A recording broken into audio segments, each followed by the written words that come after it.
कोई तमीज होती है? ये इश्क माशूकी जाके अपने कमरे में करो।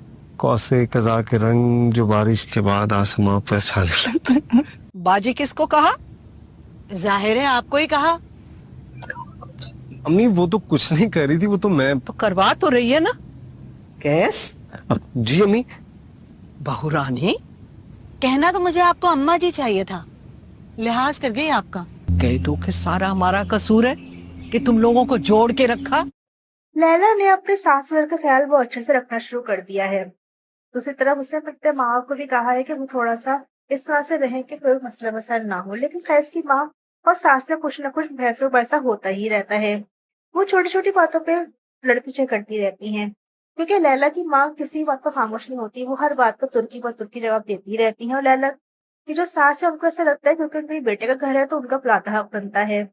दूसरी जानिब एक दिन फैज और उसके बाप में थोड़ी सी बहसबाजी हो जाएगी, क्योंकि वो उनसे यही कहेगा कि आप लोगों ने घर को जोड़ने के चक्कर में लोगों के जो जज्बात थे और जो कुछ ख्वाहिशात थी उनको सही से पनपने नहीं दिया, और ना ही उनको अपनी ख्वाहिशात के हिसाब से जिंदगी को गुजारने दिया।